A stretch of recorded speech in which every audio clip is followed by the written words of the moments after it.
നമസ്കാരം. താമരശ്ശേരി അടിവാരത്ത് സ്വകാര്യ ബസും കാറും ജീപ്പും ഇടിച്ച 2 മരണം, 5 പേർക്ക് പരിക്കേറ്റു. മരിച്ചത് ജീപ്പ് യാത്രക്കാരാണ്. വിവരങ്ങളുമായി വിനിഷ വൃന്ദാവൻ ചേരുന്നു. വിനിഷ, എന്തായിരുന്നു സംഭവിച്ചത്? അരുൺ, അല്പസമയം മുൻപായിരുന്നു കോഴിക്കോട് താമരശ്ശേരിക്കടുത്തുള്ള അടിവാരത്തായിരുന്നു അപകടം സംഭവിച്ചത്. കോഴിക്കോട് നിന്നും താമരശ്ശേരി ഭാഗത്തേക്ക് പോകുന്ന സ്വകാര്യ ബസും എതിരെ വന്ന ജീപ്പും തമ്മിലുള്ള അപകടമായിരുന്നു. ജീപ്പ് ഇടിച്ചു, ജീപ്പ് മറിഞ്ഞു. ജീപ്പിലുണ്ടായിരുന്ന 6 യാത്രക്കാർക്ക് പരിക്കേറ്റു. അതിൽ 2 പേരുടെ മരണം സ്ഥിരീകരിച്ചിരിക്കുന്നു. 4 പേർ ഗുരുതരാവസ്ഥയിൽ കോഴിക്കോട് 4 പേരെ ഗുരുതരാക്കി കൊണ്ടുവരികയാണ്. നിയന്ത്രണം വിട്ട ബസ് ജീപ്പിനും എന്നാണ് നമുക്ക് ഇപ്പോൾ അറിയാൻ കഴിയുന്ന പ്രാഥമിക വിവരം. ഇതിൽ ജീപ്പ് യാത്രികരായ 2 പേർ മരിച്ചു. ജീപ്പ് യാത്രികരായി തന്നെ ഉള്ള 4 പേർക്ക് ഗുരുതരമായി പരിക്കുകളോടെ കോഴിക്കോട് മെഡിക്കൽ കോളേജ് ആശുപത്രിയിലേക്ക് കൊണ്ടുവരുന്നു എന്നാണ് നമുക്ക് ഇപ്പോൾ അറിയാൻ കഴിയുന്ന വിവരം. അരുൺ, താമരശ്ശേരി അടിവാരത്ത് ബസും കാറും കൂട്ടിയിടിച്ച് 2 മരണം. വിചിത്ര വാദങ്ങൾ ഉയർത്തി കേരളത്തിൽ രാഷ്ട്രപതി ഭരണം വേണമെന്ന RSS ആവശ്യത്തിനെതിരെ പ്രതിഷേധം ശക്തമാകുന്നു. അരുൺ ജെയ്റ്റ്ലിക്ക് പിന്നാലെ RSS തലവൻ മോഹൻ ഭഗവതിനെയും കേരളത്തിലെത്തിച്ച് രാഷ്ട്രപതി ഭരണത്തിനായി സമ്മർദ്ദം ശക്തമാക്കാനാണ് നീക്കം. RSS നേതൃത്വത്തിൽ നടക്കുന്ന ആക്രമണങ്ങളെയും കൊലപാതകങ്ങളെയും അപലപിക്കാനും നേതൃത്വം തയ്യാറായിട്ടില്ല. प्रकार के मर्डर कन्नूर में जितने भी हुए हैं उसका पैटर्न एक है, वही पैटर्न तिरुवनंतपुरम में हुआ है. That shows they are trained people. Number 2, targeted attacks.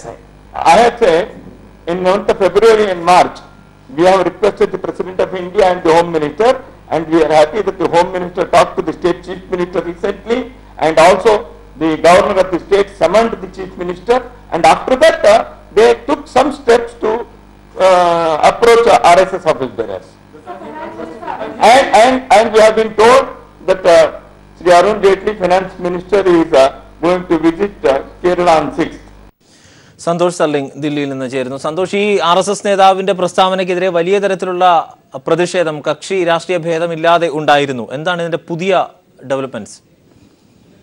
Arun, തെരഞ്ഞെടുക്കപ്പെട്ട ഒരു സർക്കാരിനെ പിരിച്ചുവിടണമെന്ന ആവശ്യമുയർത്തിയാണ് ഇപ്പോൾ RSS നേതാക്കൾ ദില്ലി കേന്ദ്രീകരിച്ച് പ്രവർത്തനം ആരംഭിച്ചിരിക്കുന്നത്. ഇന്നലെ ദില്ലിയിൽ പ്രസ് ക്ലബിൽ വിളിച്ച വാർത്താ സമ്മേളനത്തിൽ ആദ്യമായി RSS തങ്ങളുടെ മനസ്സിലിട്ട് തുറന്നു കാട്ടി. ജോയിന്റ് സെക്രട്ടറി ദത്താത്രേയ ഹൊസബാള കേരളത്തിനെതിരെ നടത്തിയ അസത്യ പ്രചരണങ്ങൾ വലിയ തോതിൽ പ്രതിഷേധമുയർത്തിയിട്ടുണ്ട്. ഒന്ന്, CPIM ഇസ്ലാമിക് ഭീകരർ ഒന്നിച്ച് പ്രവർത്തിക്കുന്നു, രാഷ്ട്രീയാക്രമണങ്ങൾ RSS നേതാക്കൾക്കെതിരെ മാത്രം തുടങ്ങിയ വാദങ്ങളാണ് നിരത്തിയത്. ഇതിനെതിരെ എന്തുകൊണ്ട് RSS നടത്തുന്ന ആക്രമണങ്ങളെ അവർ അപലപിക്കുന്നില്ല എന്ന ചോദ്യം ഉയർന്നിട്ടുണ്ട്. അത് മാത്രമല്ല, BJP നേതാക്കൾ നടത്തിയ അഴിമതി, കള്ളനോട്ടടി തുടങ്ങിയ ചോദ്യങ്ങളോടൊന്നും വാർത്താസമ്മേളനത്തിൽ പ്രതികരിക്കാൻ ഇദ്ദേഹം തയ്യാറായതുമില്ല. RSS ആക്രമണത്തിൽ CPM പ്രവർത്തകർ കൊല്ലപ്പെട്ടിട്ടില്ലെന്നാണ് ആദ്യം പറഞ്ഞത്. പിന്നീട് തെളിവുകൾ നിരത്തിയതോടെ അത് സ്വാഭാവികമായ ഒരു പ്രതികരണം മാത്രമാണെന്ന രീതിയിലൊക്കെ മാറ്റിയൊക്കെ പറഞ്ഞിട്ടുണ്ട്. എന്തായാലും ഈ RSS രണ്ടും കൽപ്പിച്ചു തന്നെയാണ്. RSSന്റെ തന്നെ മോഹൻ ഭഗത് 14-ാം തീയതി കേരളത്തിലെത്തും. നാളെ അരുൺ ജെയ്റ്റ്ലി കേരളത്തിലെത്തുന്നുണ്ട്. അപ്പൊ ഇതിനെതിരെ ഇങ്ങനെ ഒരു മൂവ്മെന്റ് ഉണ്ടാക്കി കേരളത്തിൽ രാഷ്ട്രപതി ഭരണം ഏർപ്പെടുത്താനുള്ള നീക്കമാണ് BJP നടത്തുന്നത്. സന്തോഷ് സർലിംഗ് ദില്ലിയിൽ നിന്ന്. കണ്ണൂരിൽ അക്രമ സംഭവങ്ങൾ ആവർത്തിക്കാതിരിക്കാൻ സ്വയം ശ്രമം നടത്താൻ CPM BJP ഉഭയകക്ഷി ചർച്ചയിൽ ധാരണയായി. പ്രാദേശിക തലത്തിൽ സമാധാന യോഗങ്ങൾ സംഘടിപ്പിക്കാനും യോഗത്തിൽ തീരുമാനമായി.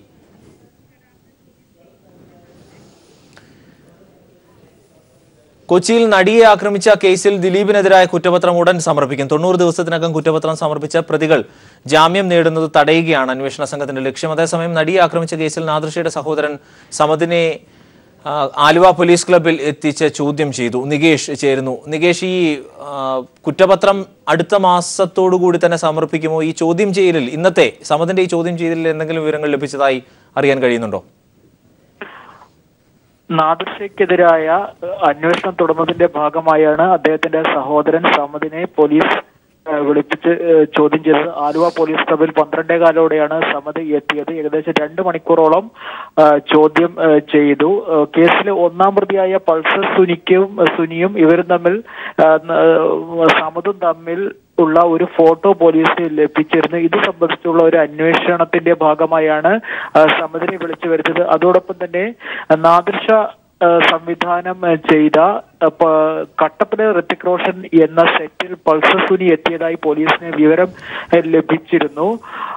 അത്തരത്തിലുള്ള ചില അന്വേഷണത്തിന്റെ ഭാഗമായാണ് സമദിനെ വിളിപ്പിച്ചത്. അതോടൊപ്പം തന്നെ കഴിഞ്ഞ മാസം 28-ന് ദിലീപിനെയും നാദിർഷയെയും 13 മണിക്കൂർ ചോദ്യം ചെയ്തപ്പോൾ അർദ്ധരാത്രിയോടെ ഈ ചോദ്യം ചെയ്യൽ നീണ്ടുപോകുന്ന സാഹചര്യത്തിൽ അർദ്ധരാത്രിയോടെ സമദ് ആലുവ പോലീസ് ക്ലബിൽ എത്തിയിരുന്നു. ഇങ്ങനെ പോലീസ് ചോദ്യം ചെയ്യുന്നതിനിടെ ഏത് സാഹചര്യത്തിലാണ് ഈ വിവരം തിരക്കി പോലീസ് ക്ലബിൽ എത്തിയത്, ആരുടെ നിർദ്ദേശപ്രകാരമാണോ അന്ന് അവിടെ എത്തിയിരുന്നത് തുടങ്ങിയുള്ള വിവരങ്ങളും പോലീസ് ചോദിച്ചറിഞ്ഞതായാണ് നമുക്ക് ലഭിക്കുന്ന വിവരം. അതോടൊപ്പം തന്നെ കേസിലെ 11-ാം പ്രതിയായ ദിലീപിനെതിരായ കുറ്റപത്രം പോലീസ് ഉടൻ സമർപ്പിക്കാൻ സാധ്യതയുണ്ട്. ഗൂഢാലോചന, കൂട്ടമാനഭംഗം, തെളിവ് നശിപ്പിക്കൽ തുടങ്ങിയ കുറ്റങ്ങളാണ് ദിലീപിനെതിരെ അന്വേഷണ സംഘം ചുമത്തുക. 20 വർഷം വരെ തടവ് ലഭിക്കുന്ന കുറ്റങ്ങളാണിത്. കേസിൽ പൾസർ സുനി 1-ാം പ്രതിയാക്കി police Angamaly judicial first class magistrate കോടതിയിൽ കുറ്റപത്രം സമർപ്പിച്ചിട്ടുണ്ട്. നിലവിൽ കേസിൽ 11-ാം പ്രതിയായ ദിലീപ് ഈ അനുബന്ധ കുറ്റപത്രത്തിൽ 2-ാം പ്രതിയാകും. കേസിൽ 13 പേരെയാണ് ഇതുവരെ പ്രതി ചേർത്തിട്ടുള്ളത്.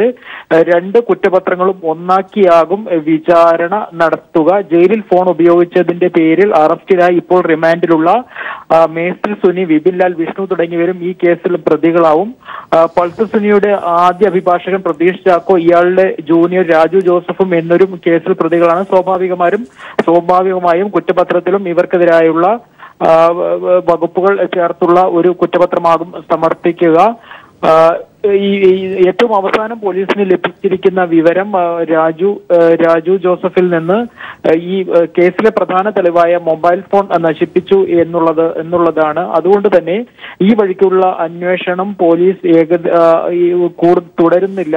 അത്തരത്തിൽ ഈ മറ്റു തരത്തിലുള്ള ദിലീപിന്റെ കുറ്റം തെളിയിക്കുന്നതിനാവശ്യമായ തെളിവുകളും മൊഴികളും ശാസ്ത്രീയ പരിശോധനാ ഫലങ്ങളും ലഭിച്ചു കഴിഞ്ഞ ഒരു പശ്ചാത്തലത്തിലാണ് ഇത് ദിലീപിനെതിരായ കുറ്റം തെളിയിക്കാൻ ആവശ്യമായ എവിഡൻസ് പോലീസ് ലഭിച്ചിരിക്കുന്നു എന്ന ഒരു വിലയിരുത്തലിന്റെ പശ്ചാത്തലത്തിലാണ് ഇപ്പോൾ കുറ്റപത്രം സമർപ്പിക്കാൻ പോലീസ് ഒരുങ്ങുന്നത്.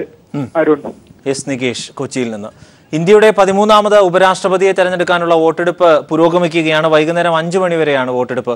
7 മണിക്ക് ഫലം പ്രഖ്യാപിക്കും. NDA സ്ഥാനാർത്ഥി വെങ്കയ്യ നായിഡുവും പ്രതിപക്ഷ സ്ഥാനാർത്ഥിയും ഗാന്ധിജിയുടെ ചെറുമകനുമായ ഗോപാലകൃഷ്ണ ഗാന്ധിയും തമ്മിലാണ് മത്സരം. എം സന്തോഷ്, ദില്ലിയിൽ നിന്ന്. സന്തോഷ്, വോട്ടെടുപ്പ് പുരോഗമിക്കുകയാണോ?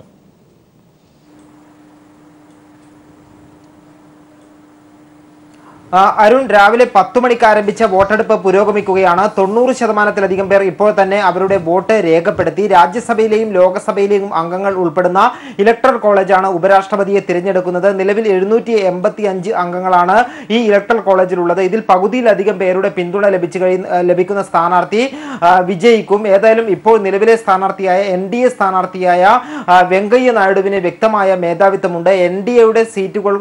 NDAയുടെ അംഗങ്ങൾ കൂടാതെ AIDMKയുടെയും YSR കോൺഗ്രസിന്റെയും TRSന്റെയും പിന്തുണ NDAക്കുണ്ട്. അതുകൊണ്ട് തന്നെ 400-ലധികം വോട്ടുകളുടെ ഒരു മേധാവിത്വം ഈ NDA സ്ഥാനാർത്ഥിക്കുണ്ട്.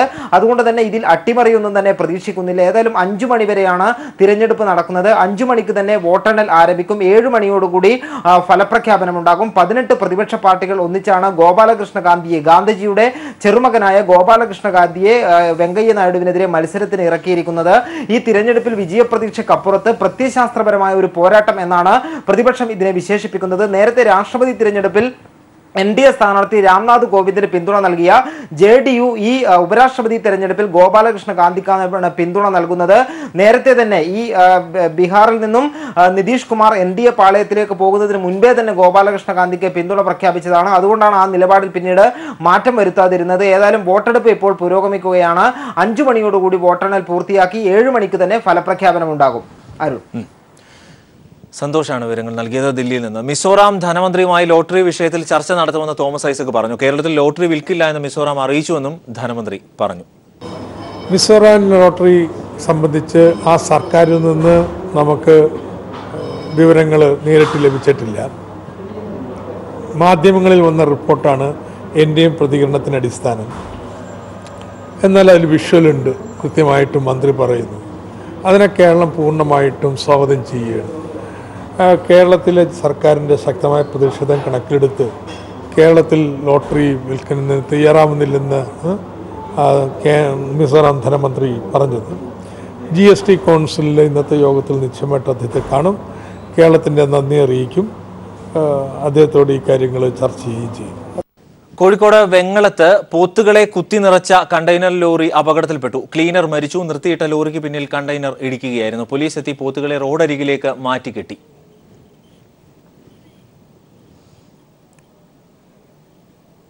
ഓണത്തിന് കേരള വിപണി ലക്ഷ്യമാക്കിയുള്ള പൂപ്പാടങ്ങൾ കർണാടക അതിർത്തി ഗ്രാമങ്ങളെ ഓറഞ്ച് നിറം ചാർത്തിയിരിക്കുകയാണ് ഇപ്പോൾ. എന്നാൽ പ്രതികൂല കാലാവസ്ഥയിൽ പ്രതിസന്ധി നേരിടുകയാണ് ഈ പൂ കർഷകർ. വിളവിൽ ഇത്തവണ വലിയ കുറവാണ് ഉണ്ടായത്.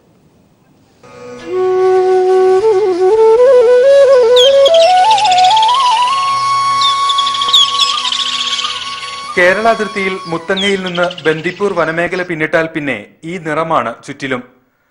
അത്ര നിറമുള്ളതല്ല എന്നാൽ ഇവിടുള്ള കർഷക ജീവിതങ്ങൾ.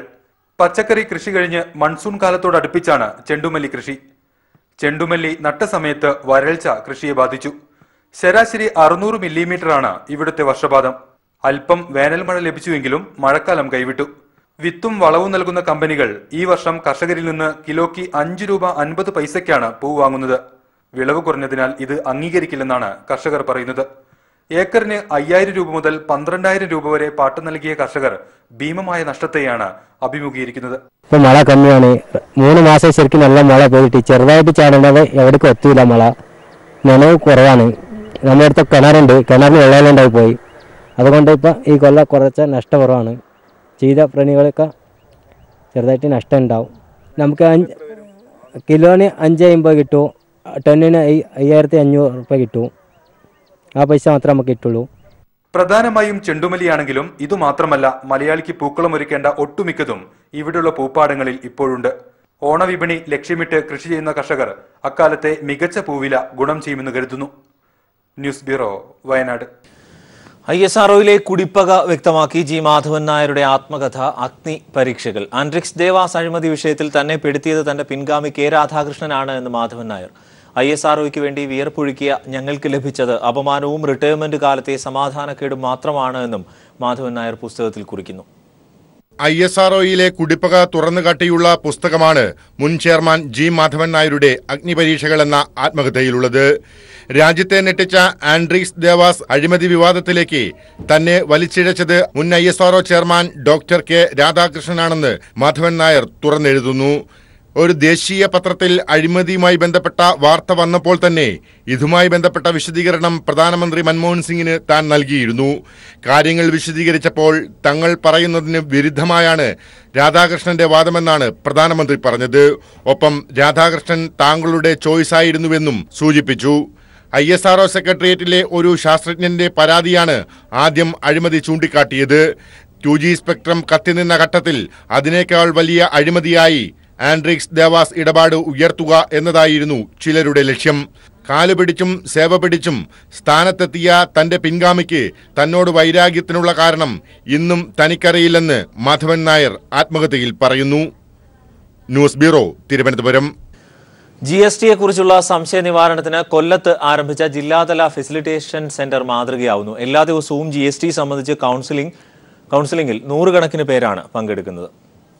ജൂലൈ 1 ആരംഭിച്ച GST ശരിക്കും വ്യാപാരികളെയും ഉപഭോക്താക്കളെയും ഉപയോക്താക്കളെയും ഒരുപോലെ ആശയക്കുഴപ്പത്തിലും ആശങ്കയിലും ആഴ്ത്തി. പരാതികൾ വരാൻ തുടങ്ങിയതോടെയാണ് GST ശത്രുവല്ല മിത്രമെന്ന സന്ദേശം നൽകി കൊല്ലം വാണിജ്യ വകുപ്പ് ഉദ്യോഗസ്ഥർ സംശയ നിവാരണത്തിന് ഫെസിലിറ്റേഷൻ കേന്ദ്രം ആശ്രാമത്തെ ജില്ലാ വാണിജ്യ നികുതി ഓഫീസിൽ ആരംഭിച്ചത്. GSTയിൽ പൊതുജനങ്ങൾക്കുള്ള സംശയങ്ങളും മറ്റും ക്ലിയർ ചെയ്യാൻ വേണ്ടി നമ്മുടെ കോംപ്ലക്സിലെ ഒരു GST സെല്ല് ഫോം ചെയ്തിട്ടുണ്ട്. അതിലേക്ക് പൊതുജനങ്ങളുടെ സംശയങ്ങളെല്ലാം ചോദിച്ച് കൃത്യമായിട്ടുള്ള മറുപടികൾ നിങ്ങൾ ക്ലിയർ ചെയ്യണം. സംശയങ്ങളെല്ലാം ദൂരീകരിക്കാൻ വേണ്ടി എല്ലാ പൊതുജനങ്ങളും ഈ ഒരു അവസരം ഉപയോഗിക്കണമെന്ന് അഭ്യർത്ഥിക്കുകയാണ്. ഇവിടെ മാത്രമല്ല, അവധി ദിവസങ്ങളിൽ സ്കൂൾ, കോളേജ്, ഗ്രന്ഥശാലകൾ എന്നിവിടങ്ങളിൽ വ്യാപാരികൾക്കായി ക്ലാസുകൾ സംഘടിപ്പിക്കുന്നത് തുടരുന്നു. ഇവിടെ നമുക്ക് ഒരു ടോൾ ഫ്രീ നമ്പറുണ്ട്. ആർക്ക് ഏത് സമയത്തും വിളിച്ച് നമുക്ക് സംശയ നിവാരണം നടത്താവുന്നതേ ഉള്ളൂ. അതുപോലെ തന്നെ ഇവിടെ ബന്ധപ്പെട്ട് വരുന്ന ടെക്നിക്കൽ പ്രോബ്ലംസ് ഒരു ഡീലർ സപ്പോർട്ട് പ്രോഗ്രാം ഞങ്ങൾ സംഘടിപ്പിക്കുന്നുണ്ട്. അത് ടെക്നിക്കൽ പ്രോബ്ലംസ് അവരിവിടെ വന്ന് ഇത് ചെയ്തു കഴിഞ്ഞാൽ സംശയ നിവാരണം നടത്തുന്നുണ്ട്. 31 ക്ലാസുകളിലായി 2200ഓളം വ്യാപാരികളും വിദ്യാർത്ഥികൾക്കും പൊതുജനങ്ങൾക്കുമായി സംഘടിപ്പിച്ച ക്ലാസുകളിൽ 3000-ലധികം പേരും പങ്കെടുത്തു. GST സംബന്ധിച്ച ആവലാതികളും പരാതികളും സംശയ ദൂരീകരണത്തിനും ഹെൽപ്പ് ലൈൻ സേവനവും ലഭ്യമാണ്. ന്യൂസ് ബ്യൂറോ, കൊല്ലം. സംസ്ഥാനത്തെ തുറമുഖങ്ങൾ ചരക്ക് നീക്കത്തിനായി ശക്തിപ്പെടുത്തുന്നു. കണ്ണൂർ അഴീക്കൽ തുറമുഖത്തിന്റെ ആഴം കൂട്ടൽ അടുത്ത ആഴ്ച ആരംഭിക്കുമെന്ന് തുറമുഖ മന്ത്രി കടന്നപ്പള്ളി രാമേന്ദ്രൻ. ലക്ഷദ്വീപിനും ബേപ്പൂരിനും ഇടയിൽ യാത്രാ ഗതാഗതം സുഗമമാക്കുകയാണ് എന്നും മന്ത്രി അറിയിച്ചു. റോഡിലെ ട്രാഫിക് പ്രശ്നം പരിഹരിക്കാനും ചരക്ക് നീക്കത്തിനുള്ള ചെലവ് കുറയ്ക്കാനും തുറമുഖ വികസനം വഴിവെക്കുമെന്ന പ്രതീക്ഷയിലാണ് സംസ്ഥാന സർക്കാർ. ഇതിന്റെ ഭാഗമായാണ് തുറമുഖങ്ങൾ കേന്ദ്രീകരിച്ച് വികസന പ്രവർത്തനങ്ങൾ ശക്തിപ്പെടുത്താൻ സർക്കാർ തീരുമാനിച്ചത്. ചരക്ക് നീക്കം കടൽ മാർഗമാകുന്നതോടെ ചെലവിൽ വലിയ കുറവാണുണ്ടാവുക.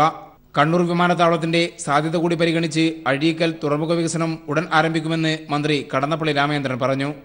ആദ്യഘട്ടമായുള്ള ആഴം കൂട്ടൽ അടുത്ത ആഴ്ച തന്നെ തുടങ്ങും. നിലവിലുള്ള തുറമുഖങ്ങളുടെ വികസനം, അതിന് ആധുനികവൽക്കരിക്കാനുള്ള ഏർപ്പാടുകൾ, കണ്ടെയ്നർ ഷിപ്പുകൾ വരാനുള്ള സൗകര്യങ്ങൾ, ഇതൊക്കെ വരുത്തിയെടുക്കുന്നതിനാവശ്യമായ സംവിധാനങ്ങളും ക്രമീകരണങ്ങളും ഒരുക്കാമെന്നാണ് ആദ്യത്തെ പരിപാടി. അഴീക്കൽ അടുത്ത ദിവസം അതിൻ്റെ ഡ്രഡ്ജിംഗ് ആരംഭിക്കാം. ബേപ്പൂർ തുറമുഖത്തിന്റെ യാത്രാ പ്രാധാന്യം പരിഗണിച്ച് ലക്ഷദ്വീപിനും ബേപ്പൂരിനുമിടയിൽ കപ്പൽ ഗതാഗതം സുഗമമാക്കുമെന്നും മന്ത്രി അറിയിച്ചു. ലക്ഷദ്വീപുമായി ബന്ധപ്പെട്ടുകൊണ്ട് അവർക്കുള്ള പാർപ്പിട സൗകര്യങ്ങൾ, യാത്രാപരമായ കാര്യങ്ങൾ ചെയ്യുന്നതിന് ത്വരിതപ്പെടുത്തുവാനും കൂടുതൽ ചരക്ക് ഗതാഗതവും യാത്രാ സൗകര്യങ്ങൾ വർദ്ധിപ്പിച്ചെടുക്കാനുമുള്ള ഏർപ്പാടുകൾ ചെയ്തു. News bureau, Kozhikode. കേരള ഖാദി ഗ്രാമ വ്യവസായ ബോർഡിന്റെ നേതൃത്വത്തിൽ ഓണം ബക്രീദ് ഖാദി മേളയ്ക്ക് കോഴിക്കോട് തുടക്കമായി. ജില്ലാതല ഉദ്ഘാടനം തുറമുഖ മന്ത്രി രാമേന്ദ്രൻ കടന്നപ്പള്ളി നിർവഹിച്ചു. ജില്ലാ ഗ്രാമ വ്യവസായ ഓഫീസിൽ നടന്ന ചടങ്ങിൽ കോഴിക്കോട് മേയർ തോട്ടത്തിൽ വി. രവീന്ദ്രൻ അധ്യക്ഷത വഹിച്ചു. സെപ്റ്റംബർ 3 വരെ ഖാദി ഉൽപ്പന്നങ്ങൾക്ക് 30% സർക്കാർ റിബേറ്റ് ഉണ്ടാകും.